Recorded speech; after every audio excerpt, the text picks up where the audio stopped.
Father, let the words of my mouth and the meditations of my heart be made acceptable in thy sight.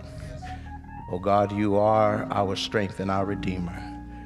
Bless us now in this preaching moment for your glory, and let your word go forth, never to come back void, but accomplish the purpose for which it is sent. In the name of Christ we pray, God, and we give you thanks.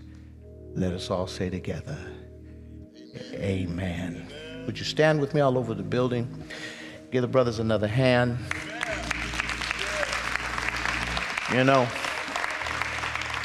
if there's one thing that is akin to black folks and worship is, and even sacred and secular, if you want to use those dichotomized terms, a bunch of brothers getting around doing something on the spot without rehearsal is about as likened unto us as you can get.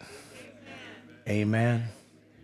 And I thank God for that whimsical spirit where the winds can change direction at any moment and go with the flow.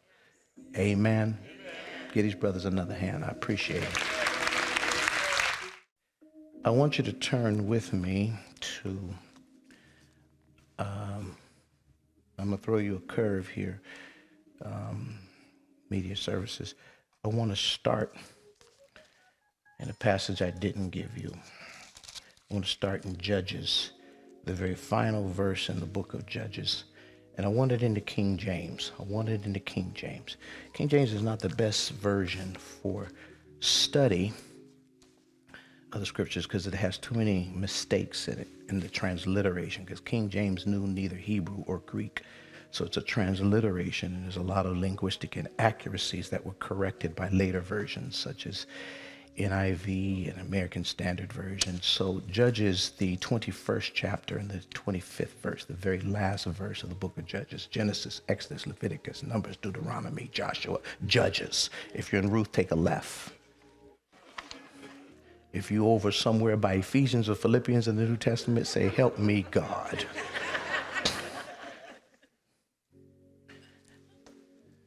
And I'm reading it in the King James. I know we're used to going NIV, but I'm in a King James mood this morning. I want to hear that high Elizabethan English. In those days, there was no king in Israel.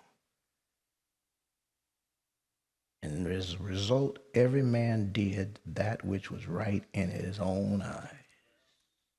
Let me say that again, because we're coming back to that.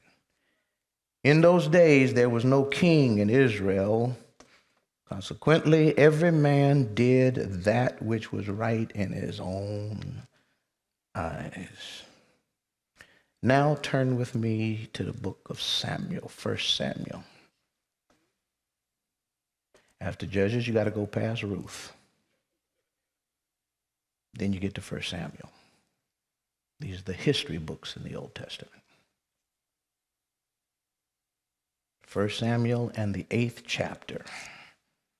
I'm going to read verses 1 through 7, and then I'm going to drop down to 22 in the King James.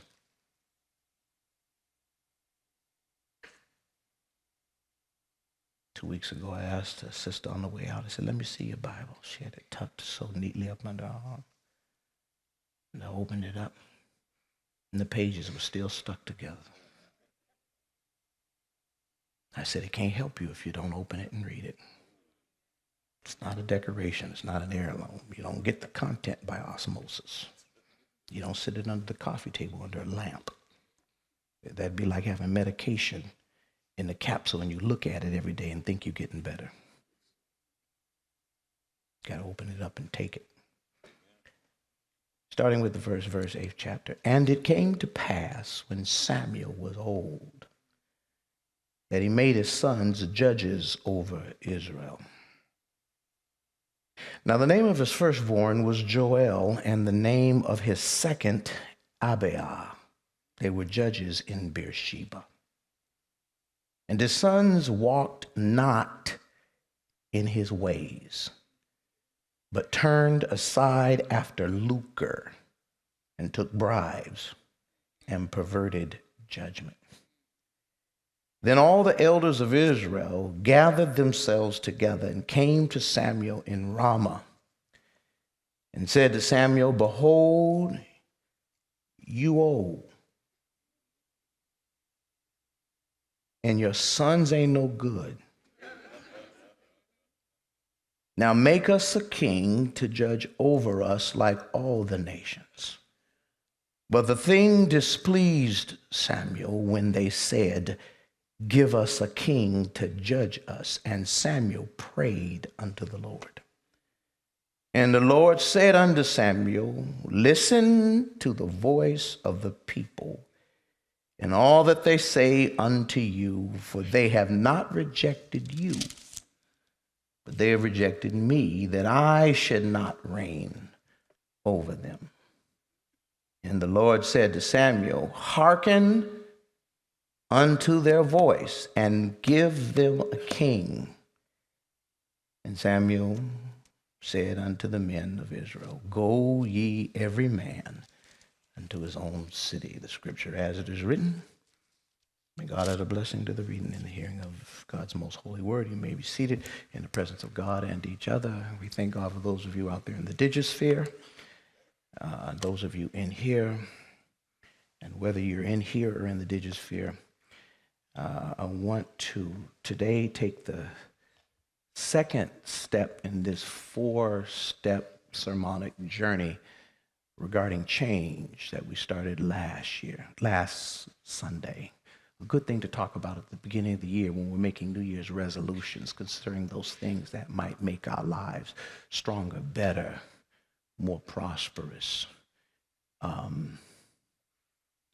And the series is inspired by a woman, Susan Whitbourne, who wrote an article in December 2010 that appeared in Psychology Today.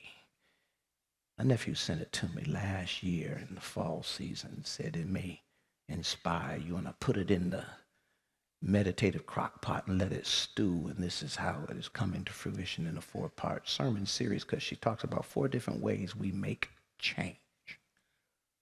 Last week we dealt with changes that we just can't wait to make because they're positive. We're excited about the possibilities and the opportunities that will come with this new change. Whether it's like Simba in The Lion King, who just can't wait to be king, and all the things that he thinks he's going to be able to do as king. Whether it's a bride-to-be who's excited about her big day. Whether it's a groom-to-be who's excited about his forthcoming big night. Whether it's the newly hired who's finally got their first real job, their foot in the door, and excited about getting started and scaling the corporate ladder and getting all the bennies along the way. Whether it is the young couple who's excited because they accepted their bid and now they got a new house. They ain't got no furniture. They're going to be house rich, cash poor, sitting on the floor, but they got an address. Whether it is somebody who's excited because they're going on a date with the guy or the lady that called them back. They've been trying for God knows how long to get their attention. They finally looked at you one day and said, "Can I get your number?" At times in life, and what's driving change is something I just can't wait. I'm excited about the possibilities and the opportunities that will come with change. And that's probably the easiest time and way to make change, when you're excited about it, because where there's a will, there's a way. But change is not always driven by the desire to make change. And today in this second installment, it's about when change is something I don't really want to do. I'm doing it reluctantly, but the reason why I'm not ready to make these changes is because I know I have to. I know I have to. The chief of police in Memphis announced on yesterday that the Scorpion units that seized upon and ravaged young Tyree Nichols that she is now suspending all of them permanently. A group of men that seized upon a 150-pound suspect of a traffic violation. But because they're given immunity, which, as Ben Crump said, immunity, since power corrupts and absolute power corrupts absolutely, immunity, practically speaking, turns into impunity. And with impunity, listening to the radio call, they went after, I guess, taking their sport, I guess, to break up the monotony of their evening detail. A person suspected of a traffic violation, pulled him over, and then snatched him from his car, hyped up, cursing. There's nothing about anything they did from start to finish that was professional. And there's nothing worse than lawless law enforcement.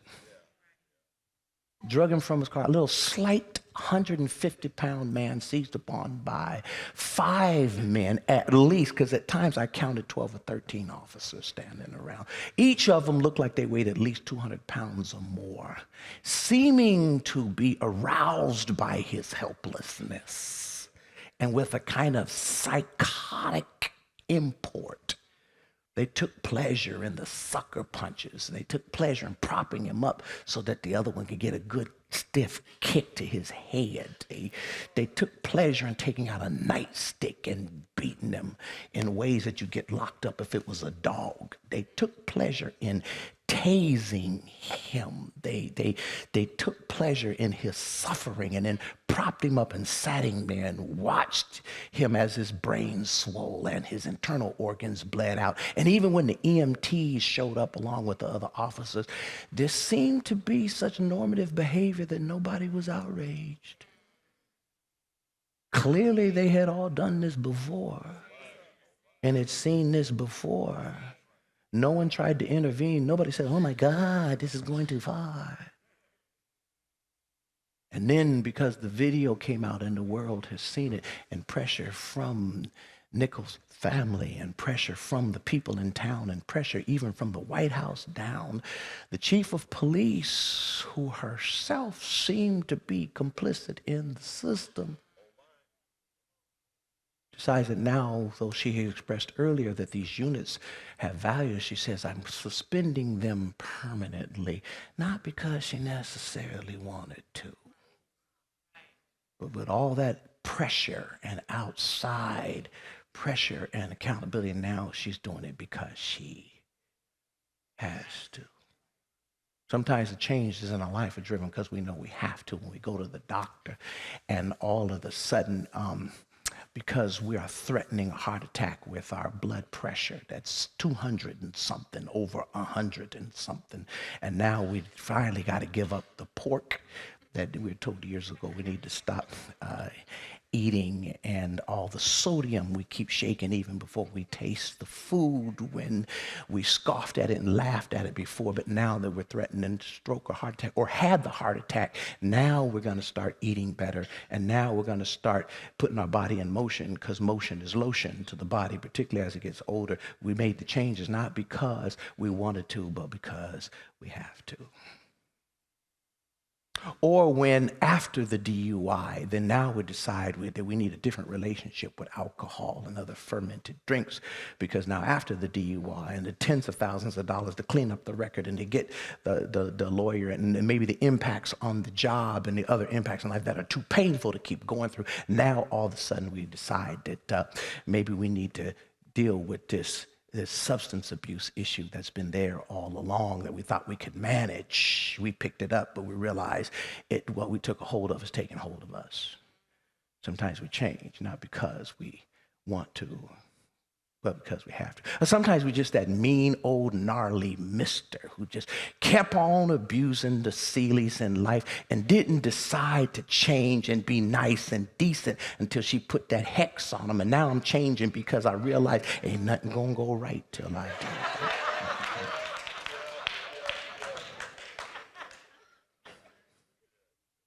So I'm gonna change now, not because I want to, but because I have to. And if you're honest about and I'm honest about, there's some things that we didn't give the consideration in our lives that they deserved until it became too painful to keep doing what we were doing, and we began to make changes not because we wanted to,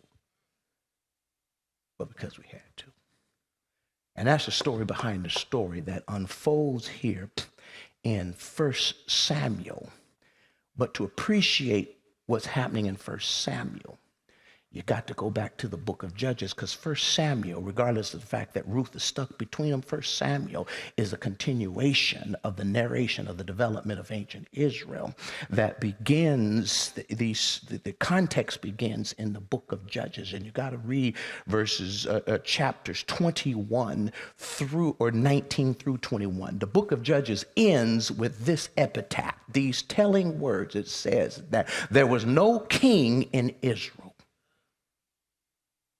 And because of that, every man did what was right in his own eyes. In that time, for 200 years, they had lived as a theocracy. From the time they left Egypt to the time they settled into land that they believed was sworn unto their fathers, the 12 tribes each got different allotments of land, and they believed that they were ruled over by God alone, so they had a theocracy, godocracy, government or structure.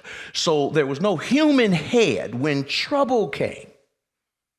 When one of the neighboring tribes, the Hittites, the Gideonites, the Midianites, the Canaanites, when they came upon them to encroach upon their borders or try and fight to take back the land that Israel was dispossessing them of, then God's spirit would fall upon an individual called a judge, and they would rally around the judge, repel the threat, then the judge would go back into civilian life, and nobody was left in charge. My former Old Testament professor, H. Darrell Lance, said it was good theology, but it was bad governance. Because people just don't do that well when ain't nobody in charge. And there couldn't be no rule of law if there was no law enforcement, if there was no laws defined. And so as a result, Israel, though they were the people of God, the people whose lives were uniquely constrained to God by way of covenant, life without structure had become so lawless, the immunity had become impunity, that the writer could only conclude that the byproduct, the culture that had developed, sometimes the problems in the culture, is that every man did what was right in his own eyes, accountable to no other, because there was no king, there was no structure, there was no guardrails, there was no rule of law. Now, if you want to know what's pushing them to say that, you got to go back and read chapters 19 through 21, where it gives us the period in the history that they call the Benjamin Wars, the Benjamite Wars. Why? Because there's an ugly story that tells you what happens when human beings are free to do whatever they want to do. How the culture can become infested if there's not enough light of scrutiny flashed in on people who Isaiah said at our very best were as filthy rags before God. That's on our best day.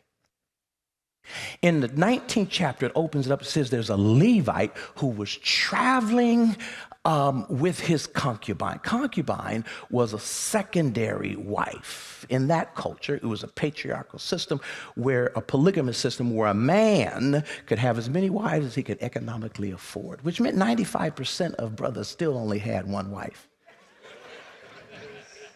And some of them honestly couldn't afford that.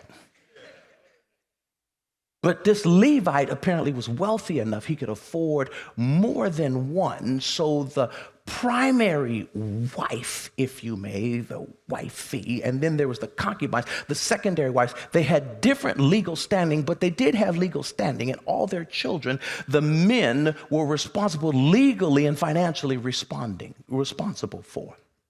This man had a concubine. Her name is not given, which is typical of the objectification of women in the Old Testament. Their names are not given because the name don't matter. What matters is what goes on in the story. It is indicative. The men's names give them identity, give them standing. The women have no standing, therefore they have no name, just a concubine. He's traveling with her on his way to Kadesh Barnea. And as he goes through, he's trying to, he stops off in Dan at Gibeah. He's in Benjamite territory.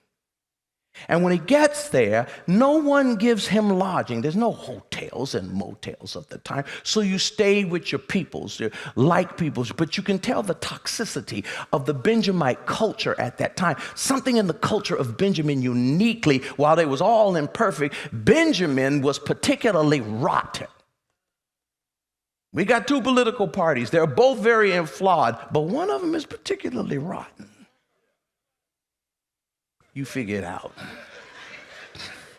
It was particularly rotten by the fact that no one gave him and his livestock and his concubines hospitality and allowed them to stay with them. Of all the moral obligations before God, the chiefest violation of righteousness was to be inhospitable. That's why Jesus in the New Testament tells the story of the knock at midnight. He says, I must answer the door, because to be inhospitable, the greatest of all moral flaws. It was worse than drinking, running around, but to be inhospitable. That's why God in the 23rd Psalm is defined as both a good shepherd and a gracious host, who prepares the table before me in the presence of mine enemy, who anoints my head with oil, a gracious host who will open the door at night. This man is in a town of Benjamites who are a tribe of Israel, part of the people of God, uniquely constrained with the will of God, temple attending, worshiping people, but wouldn't nobody let this man and his secondary wife and their livestock stay at their property. The inhospitability is the first indication something is very foul in the spirituality, the culture of the Benjamites.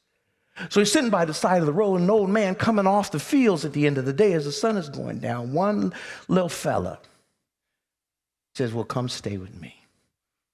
And as they're into the house, it says they're eating, they're making merry. A crowd gathers, a proud boy type crowd, a scorpion type crowd gathers outside, and they not only are they inhospitable, but they're actually looking to violate any strangers that come to town. Not only do we won't take you in, but we will take you out.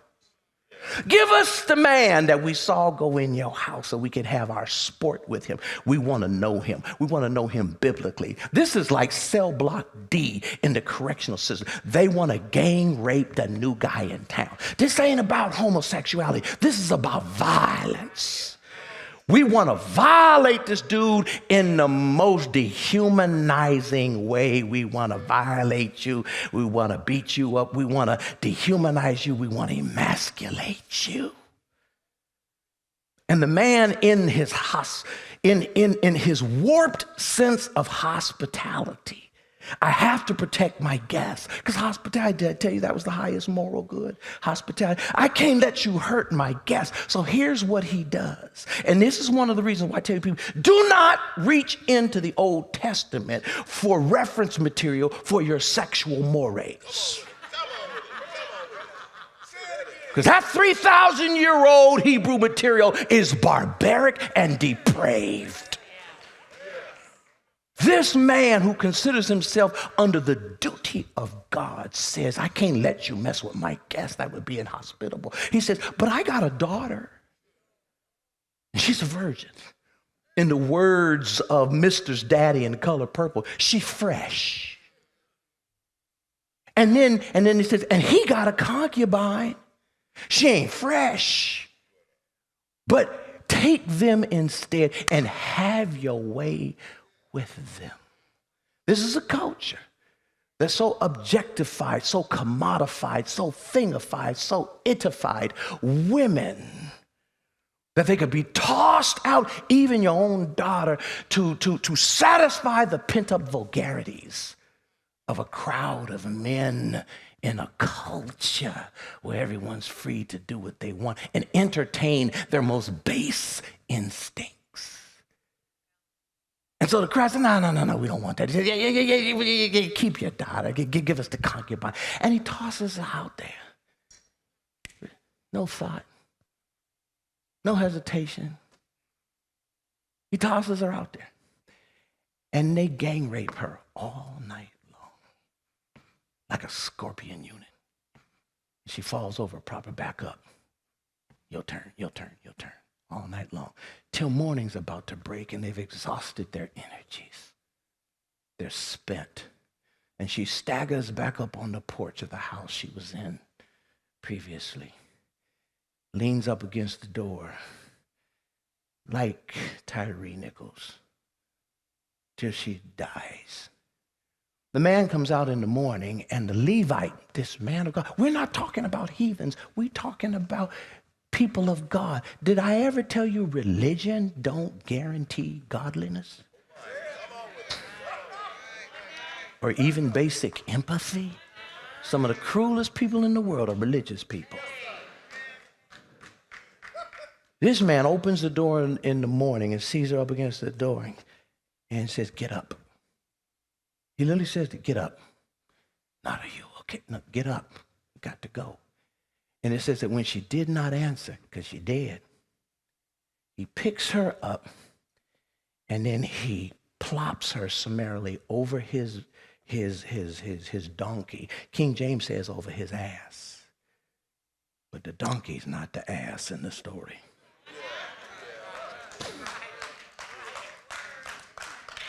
Welcome to New Beginnings.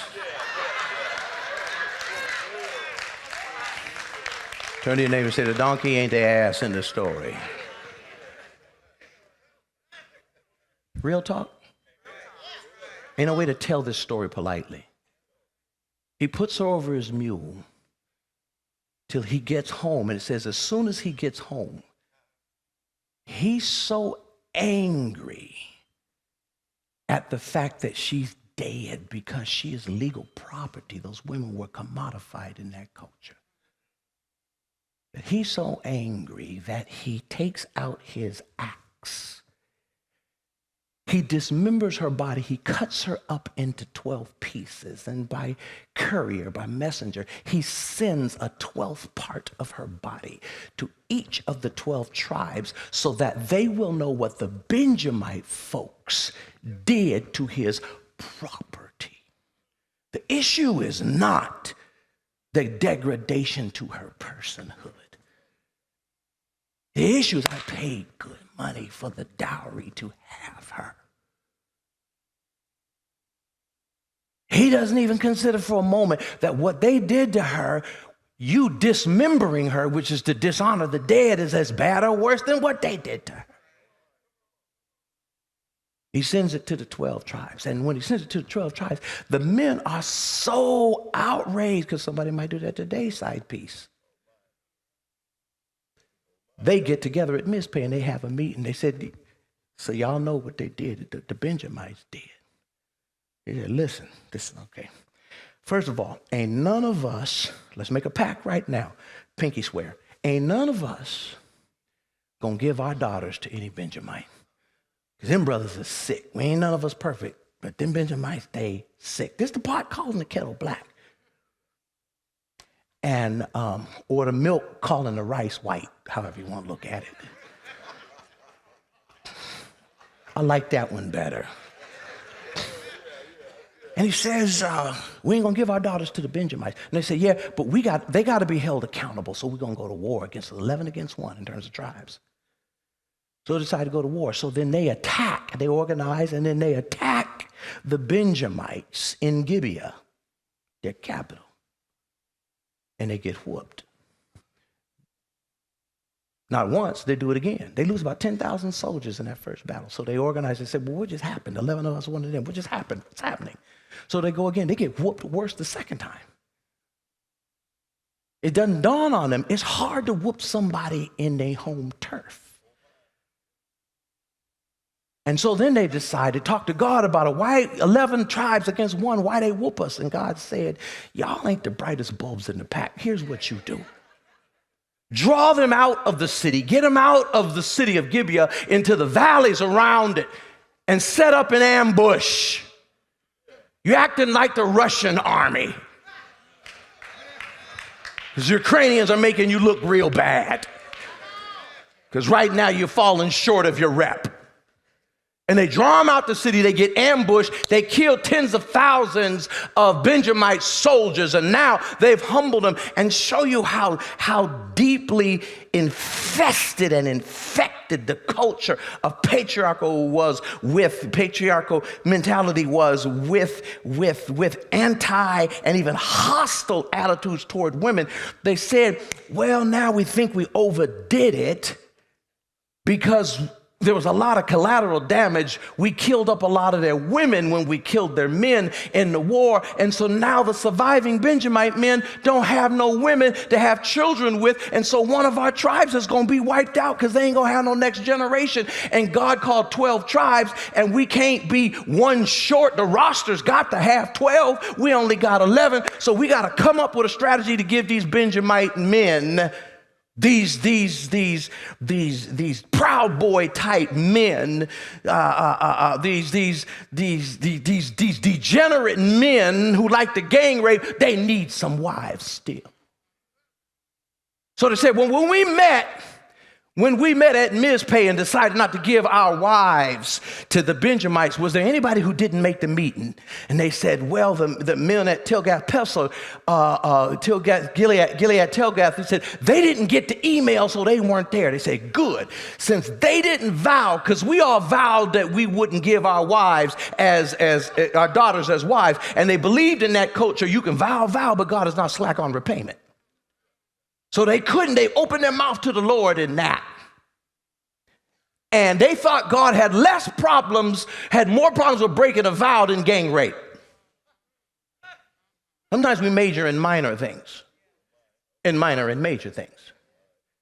So it says, since they weren't at the meeting, they're eligible to give their daughters as wives. So they do that, but they're still a couple of hundred short. So what are we going to do about these couple of hundred men that still ain't got no woman? There's somebody said, well, I know there's a festival they have for the virgins every year, the maidens down in Shiloh. And so you who don't have a wife still, here's what you do. I want you to take those soldiers and let them hide in the vineyards. And when the music starts playing and the ladies get to dancing, just run and snatch you and grab one, drag her in the bushes, take her home. Read it. That's literally what they do. It's snatch and grab. It's like a protest where some people come to do some looting, and we're going to do some female looting, just like grabbing sneakers out of the Nike shop downtown. Just go snatch and grab, and they grab these women and take them home. And when their fathers and brothers get upset because you snatched their daughter, tell them, come on, man, you know.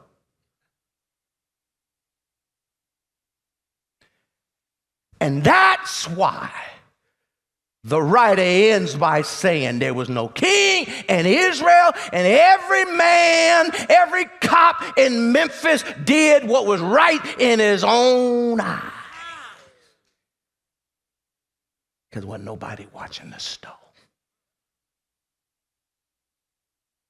So against the backdrop of that, the people come to Samuel in 1 Samuel, the 8th chapter, and they said, we need a king because this ain't working.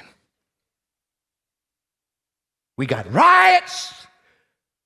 We got mobs, Proud Boys, scorpions, whatever, raping men and women alike. Just people who seize upon wanting to hurt somebody. Whether it's a man who's going to kill his wife and his son because his financial misgivings are about to show up so he can just kill his wife and son, or another man kill his wife, chop her up, or little kids. There's so many guns out there that, now that kids not only have access to the gun, somebody has taught the 6-year-old how to use it and go and shoot up the teacher. There's violence. It's in the culture. And they said, you can play around with it, but ain't nothing going to change qualitatively, transformatively, until we have a king, because we got to change the culture. To give us a king, because this is not working. King like all the other nations. And they went to Samuel, because Samuel, now you got to know something about the story of Samuel. Samuel, his mother Hannah, was one of 2 wives by Elkanah, And the other wife had children. And in that culture, a woman's greatest value was determined to be her ability to produce children. So now Elkanah loved Hannah, but Hannah couldn't have no children. So she was getting laughed at when the women gathered at the well to do their daily chores. And the other woman, it says that she was the secondary wife. She was the side piece. She was the concubine. And Elkanah didn't love her. He loved Hannah, but the concubine was the one that had the child. So wasn't nobody happy. One had the man's heart but couldn't bear him children. The other one bore him children but didn't have his heart. Wasn't nobody happy. And so Hannah prayed till they thought she was drunk, asking God to bless her womb, and God does, and Samuel, whose name meant God has answered my prayer, Samuel is born. And then she takes the child and she brings him to the temple and gives him to Eli, because in her bargaining with God, she think God blessed her because she bargained with him. We think that too, because you promised God, if you get me out of this, I'll never do it no more. We really think we can bend the will of God through our beggings and our pleadings. And so she takes the child to the temple and gives him to Eli. She wanted to have a baby. She wasn't interested in raising one. She just wanted the status that came with raising a baby. So she has the baby, and after she weans them at 3 years of age, she drops them off at the temple to Eli. Eli's the high priest. And Eli has them two no-good sons, Hophni and Phinehas. And he grows up in the dysfunctional household of the high priest. And it says, but he grows up, he's a good man in a corrupt culture, because it says he had the favor of God and man. Everybody thought good of Samuel. But now, as things have just gone down and down and down and down and down, the people come to Samuel because now Samuel is the high priest because Eli has died and Samuel has ascended to the priestly office. And Samuel, now they come to him and said, give us a king, because in that culture, the religious official appointed the political official. Samuel had appointed judges who took over when there was a problem to rally the people. And two of the judges he had appointed were his own sons, Joel and Adaiah. And the people come to him, since he's in charge and he's the one who has to make the change. If there's going to be a change, says, give us a king, because this ain't working. And then Samuel doesn't want to give him a king. And Samuel then goes to God. And God tells him, give the people a king after the way that they asked for it. And Samuel capitulates. And he gives them a king, not because he wants to, but because, practically speaking, I know I have to.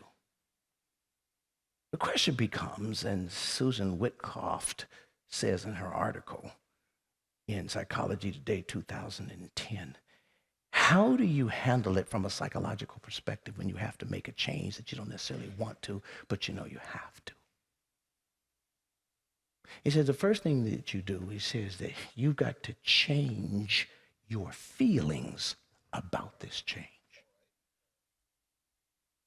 Because sometimes the thing that has to change is how you feel about these changes. You ain't got no choice about it. It's going to happen.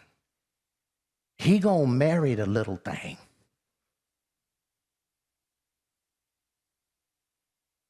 That's hardly what you wanted your son to bring home. He gonna marry her nonetheless. The only question is, you gonna be welcome in his home, and is you gonna have access to your grandkids. So since that's gonna be the mother of your grandkids, you may want to change how you feel about her, because it ain't your choice. And she married to him anyway. And since she ain't got no choice about him, they may stop inviting you over for dinner because they're tired of the drama when you come over and start in on him. Maybe the thing you need to do is change how you feel about him, since he ain't going nowhere. Sometimes when the change that you make because you know you have to, the thing that you have to change is how you feel about it. See, Samuel didn't want to make this change, and he goes to God. The first thing he does for even praise, he tells the people all the things that's going to go wrong if you get a king. If you get a king, he's going to tax you on everything. If you get a king, he's going to take your young maidens, put them in his harem, and make them comfort girls. If you get a king, he's going to take your older women and make them maids and cooks in his mansion. If you get a king, he's going to take your young men, make them warriors in his army, and send them summarily out to war and let them just be carnage on the battlefield. If you get a king, he's going to take your older men and make them his chariot drivers and work in his fields. If you get a king, he's going to take your lands and take up or seize up all your property. He tells them everything that could possibly go wrong with a king. And the people say, listen, even if all that did go wrong, Samuel, listen, it ain't going to be no worse than what's going on right now. Because right now we got gangs looking to rape men and women alike. We got folk chopping up people and express mailing pieces of their bodies to tribes, whatever, and nothing can be worse than what we have right now. Give us our king. And God tells Samuel, they're not rejecting you, they're rejecting me. Do not take it personal. When you got to make a change, you don't want to change. The first step in trying to change how you feel about it is stop taking it personal, because this ain't about you. It's far bigger than you. When people are chopping folk up and sending their body to various tribes, when crowds are gathered around houses looking to rape and maim anything in their path, trust me, the problem is far deeper than you. This ain't personal. Somebody touch your neighbor and said, make the change. It ain't personal. It ain't personal. Let me bring it a little bit closer. Listen. If we making changes in our music ministry, listen, even if your duties or responsibilities or entitlements change a little bit, it ain't about you. What we trying to do is so much bigger than you. It ain't personal. It ain't personal. If we're changing our governance and how we do this and do that, it may affect you, but it ain't about you. Don't take yourself that serious. It's much bigger than you. It ain't personal. If the chief of police in Memphis finds her own self in trouble, it's not about her own retirement portfolio. It's much different. The problem is much deeper than that. It ain't personal. And black people, as embarrassed as we are that this was black folk, this was the worst form of black on black crime. It ain't even about black on black crime. It's much deeper than that. It's much deeper than that. It ain't personal. If you got gangs acting like this, the problem is the people won't let me rule over them. And the people who won't let me rule over them are capable of anything. It ain't personal. And the second thing we learn, when you have to make a change, you don't want to change. First thing, you got to pull the emotion out. It ain't personal. Don't get up in your feelings. Look at your neighbor and say, that's your problem. You're always up in your feelings.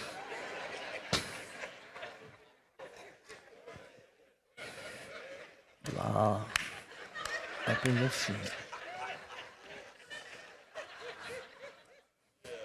Something that we should be able to do like that. We can't do it because somebody all up in their feelings. But when you read on in the story, when God says, give him a king, Samuel is the priest. The priest has to lay his hands on the king. So Samuel then has to go out and find someone who looks king worthy. His gaze falls on. He finds someone who's the king, another Benjamite. Saul. Not Saul of Tarsus, but Saul. From Kish. He says he was head and shoulders taller than any man, and he said he was good looking. He was tall and good looking. Literally, he was tall and good looking. And Samuel said, well, that's king worthy. And even though Samuel doesn't want the change, it is his duty to find the king and swear him in. And so when there's a change that has to be made that you don't want to make, but you make it because you got to, not only do you have to take your feelings out of it, you have to do your duty. I never will forget when the election that probably was stolen, and then the 2000 presidential race between Al Gore and George W. Bush, that came down to 538 votes in one county in Florida, where that 538 was shrinking until the Republican Attorney General decided to get them to stop counting the votes. And therefore, Florida, which had already been declared for Gore, was taken back off the map because George Sr. said, take it off, and they began their shenanigans because the Republicans are always playing chess while Democrats are still stumbling over checkers. And you know the story, the hanging chads, and so Bush ended up becoming president, but Al Gore, as the standing vice president, therefore makes him president over the Senate, had to sit there at the Electoral College vote in December of the year and maintain the decorum and the protocol while they counted the Electoral College vote of the election that was stolen from him. And the rules said, as the various members of the Black Congressional Caucus, the only ones who had the moral fiber to challenge this. But the rules said that you can state your complaint, but you have to have at least one sitting member of the current Senate to sign on with you, or you're ruled out of order. Neither Ted Kennedy, neither Joe Biden, nor any of the other Democratic senators were willing to put their name on any of the complaints by the members of the Congressional Black Caucus. And even with Maxine Waters, that I even have a problem with because sometimes she sets her mouth in motion before she puts her mind in gear. And he said, do you have a senator that will co-sign what you said? And she said, no, I don't, and I don't give a damn. And she walked out. But he had to preside, he had to maintain the rule and the order as his duty defined by the Constitution, regardless of the fact that he was dying on the inside. He had to rise to the level of his duty. And one of the things that allows a culture to rot is when people don't have the maturity and the moral fiber to rise to the level of duty, regardless of how you feel about what's going on.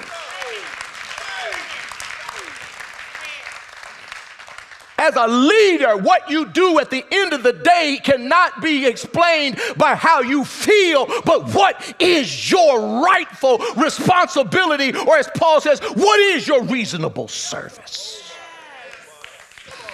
Regardless of how you feel about that teacher that just cursed you out, it's your duty to treat that child fairly.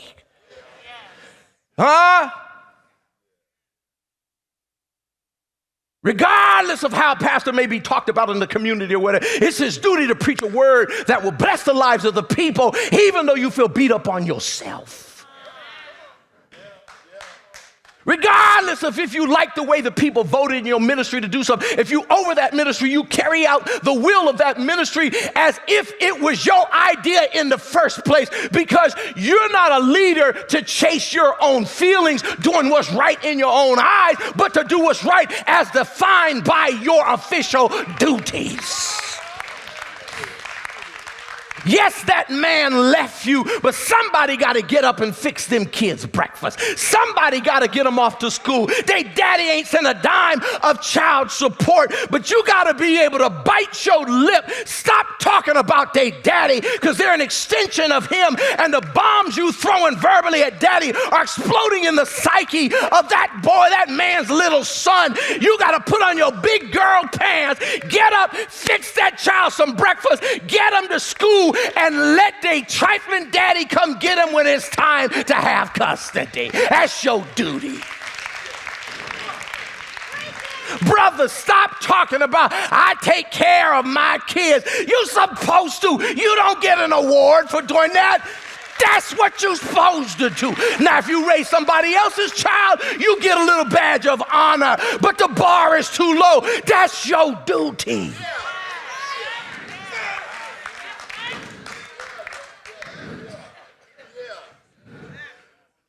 Why do we have to have people up here to beg for volunteers? Because y'all don't understand the duties of discipleship.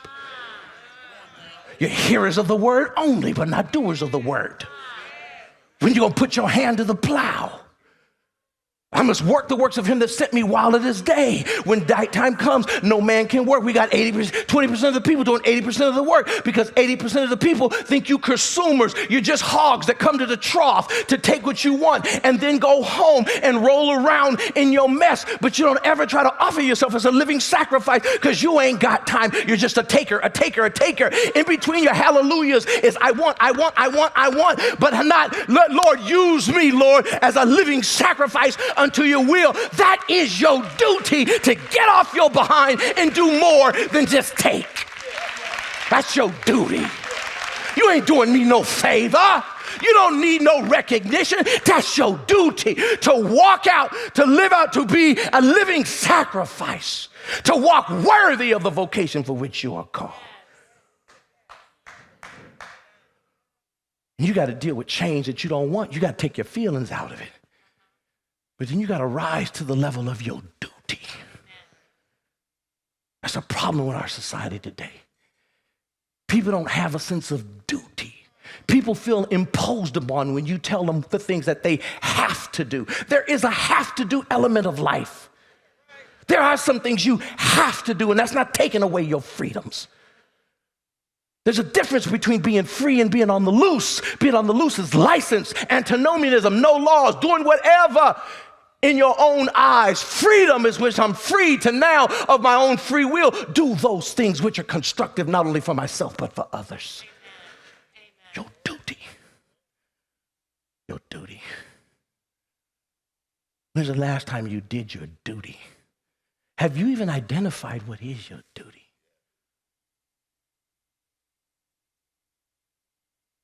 Or do you think ain't nobody got no right to expect nothing from you?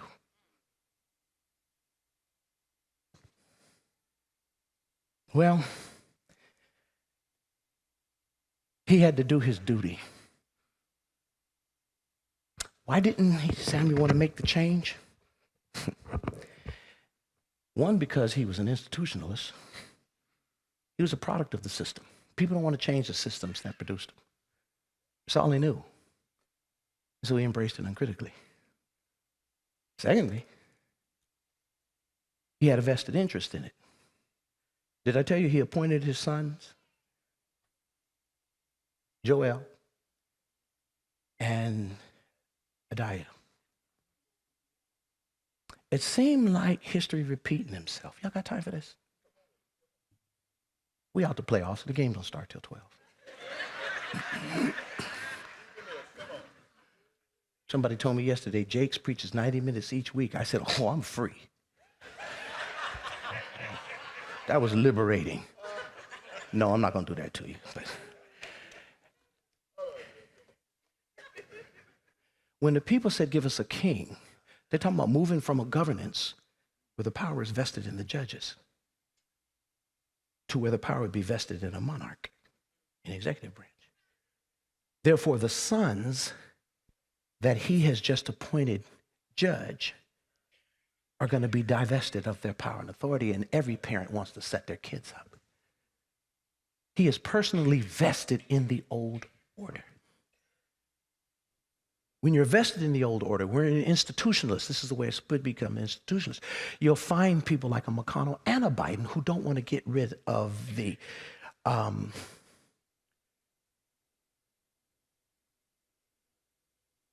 filibuster. Don't want to get it, even though it's only been a tool to frustrate the pace of civil rights.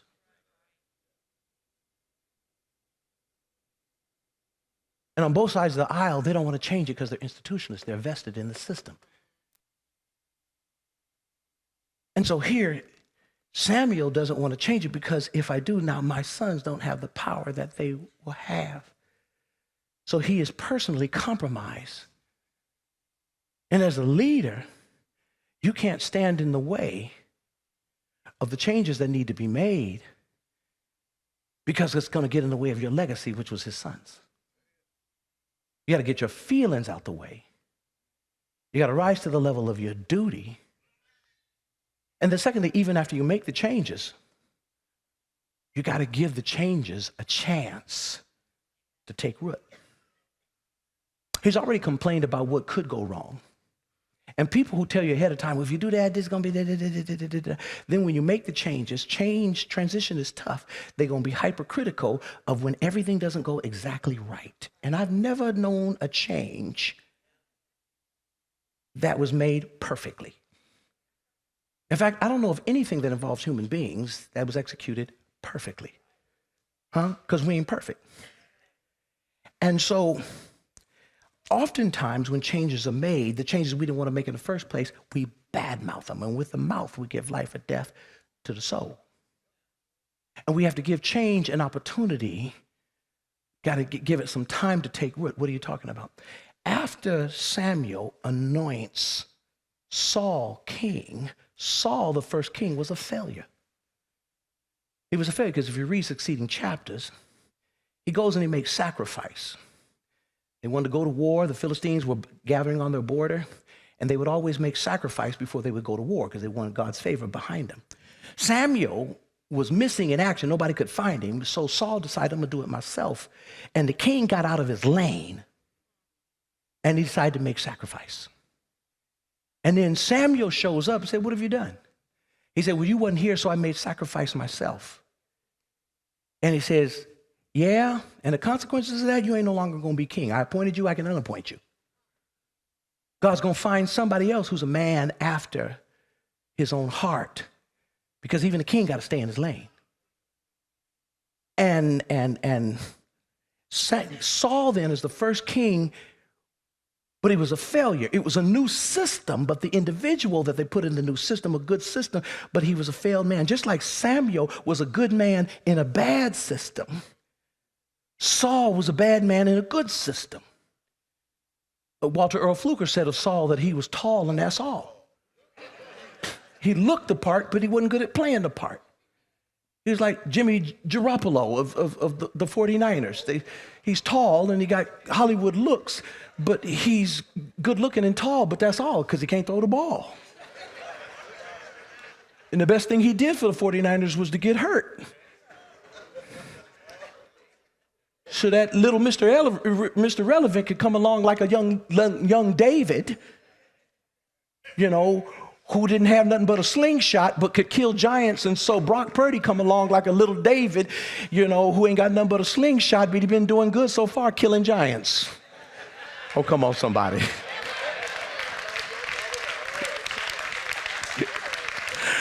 Until today, when he goes into Philadelphia, he gonna get hurt, or should I say Hearst?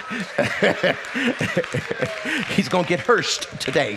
But up until now, he's been killing giants. The first king was a failure. And then the first king was, and Samuel had to then go find a second king, because the system was right, but the individual in it at this point was wrong. And he finds David, a Jesse, a shepherd, a poor man, looking to replace a rich man, got 8 sons. Those of fighting age were not the ones, but he sees potential in little David, a prepubescent little kid out there watching sheep, ain't got nothing to do all day long but take rocks and put them in a slingshot and hit the marks upside the tree. Got so good with that slingshot, at one point he killed a bear, at one point he killed a lion. Sometimes people who look like nothing got more potential. They might be the last person in the draft, but if you let them get in the game, they can kill some giants. And through David, God would consolidate these 12 tribes into a centralized nation. Through David, they would change the shrine from Dan and Beersheba up in the north down to Jerusalem in the south. Through David, they would dispossess the Canaanites who had been behind that walled and fenced city for 1,000 years, claim it for Israel, go get the Ark of the Covenant, which is a symbol of God's presence among his people, take it into the city of Jerusalem, which is where we get the language of the 48th Psalm, where it says, lift up your head, all ye gates, be lifted up, ye everlasting doors, and the King of glory shall come in. Who is the King of glory? The Lord strong and mighty in battle. He is the King of glory. That literally was the processional song for when David marched into Jerusalem with the Ark of the Covenant to establish it as the new capital of this city, of this nation that had moved from a theocracy which didn't work to a monarchy that worked a little bit better.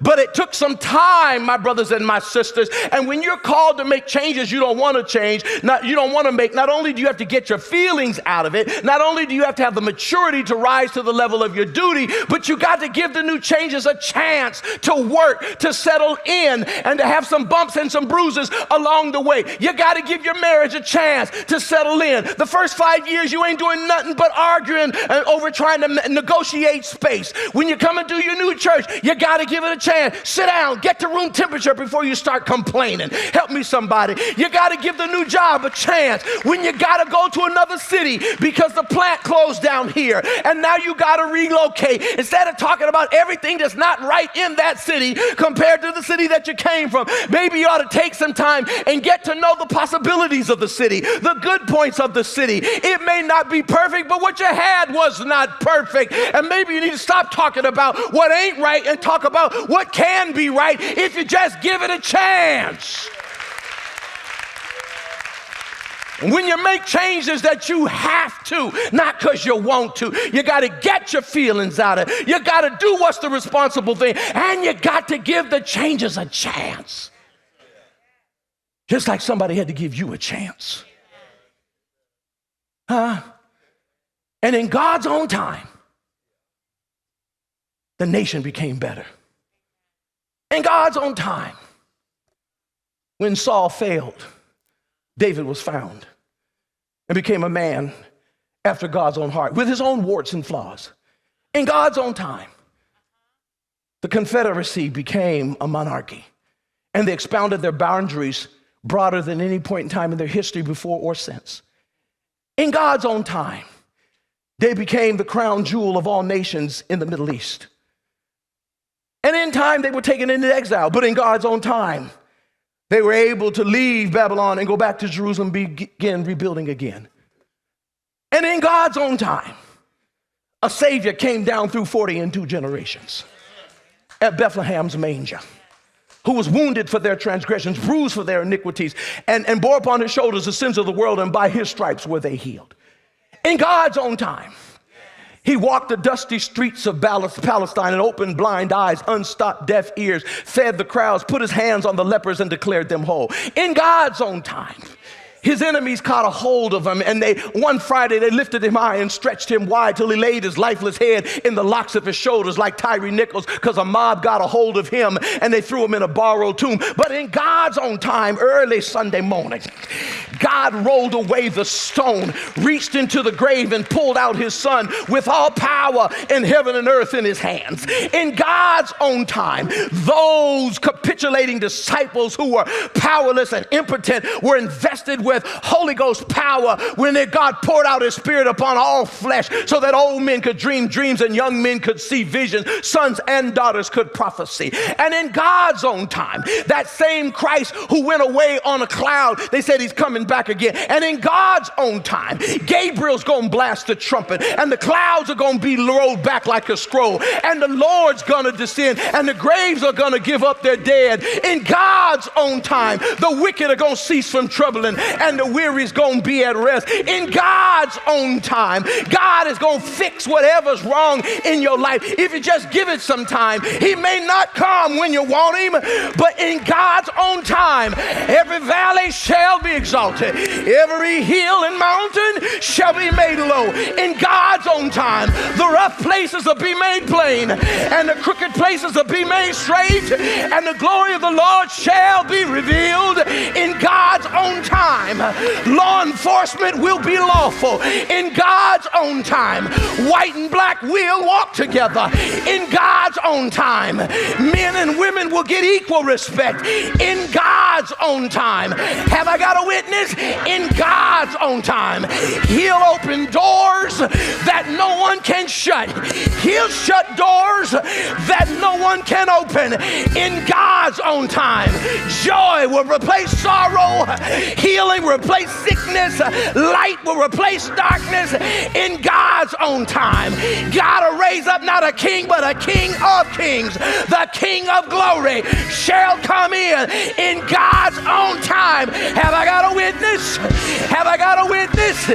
Say yeah, in God's own time.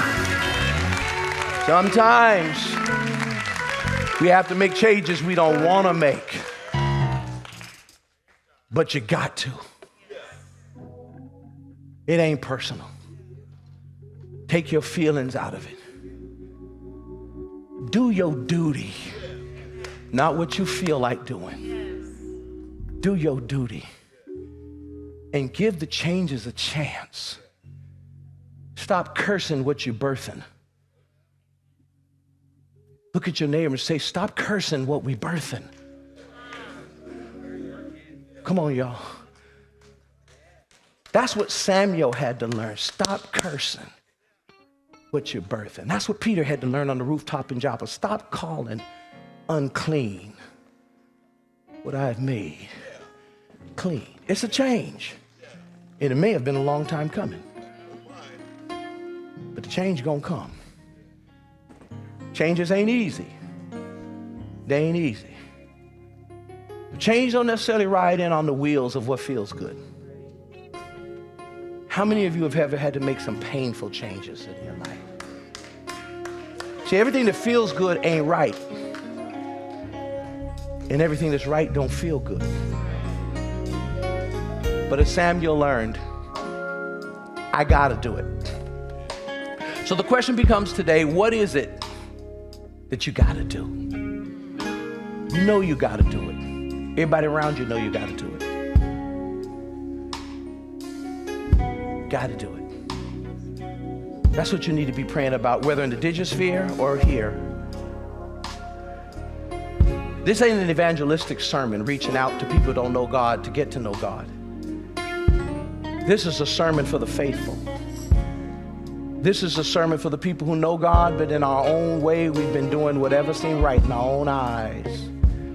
And the culture has suffered. And the only way to transform culture is the rule of God has to return. The rule of God has. The rule of God returns when people allow healthy changes. Take my hands, Lord, and my feet. Y'all sing that.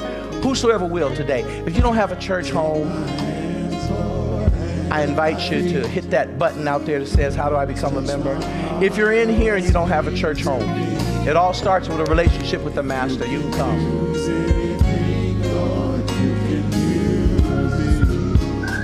You can use anything, Lord. Use me. Praise God.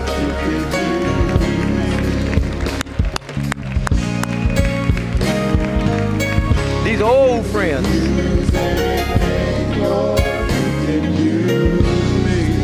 Whosoever will, there are others, you're here, but will you come? Take my hands, Lord, and my feet. Take my hands, Lord, and my feet. Is anybody today willing to say to yourself in your life, this ain't working. This ain't working, and I gotta make some changes. This ain't working. Huh? Has anybody bumped into a situation in your life that just ain't working the way it is? And maybe the changes that are needful are frightening or scary or painful. That's all right. Do it anyway. Not because you want to, but because you got to. Huh? Tell God, Lord, take my hands, Lord, and my feet. Take my heart. Speak to me, not to everybody around me. If you can use anything, Lord.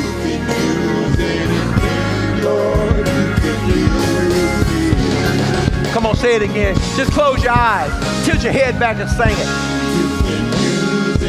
Whosoever will, is there another? Would you come? Whosoever will, would you come?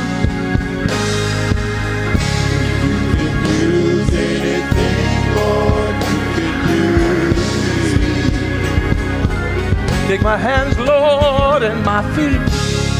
God bless you, sister. Is there another who comes? Take my heart, Lord, my heart. Out of the heart comes violence and robbery and greed, Jesus said, out of the heart. So God's got to change the heart. Got to change the heart. If you change the heart, you'll change the hand. You can use me. anything. Anything. Anybody. Lord, take my hands, Lord. take my hands, Lord, And my feet. touch my heart, Lord, speak to me. Whosoever will. Whosoever will. Lord, you can use. Say it one more time. If you can use anything, Lord, without the music, you can use anything, Lord. You can use anything. Sing it throughout the house. You can use me.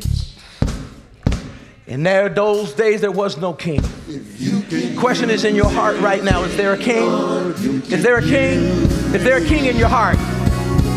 Raise your hand if there's a king in your heart. If there's a king in your heart.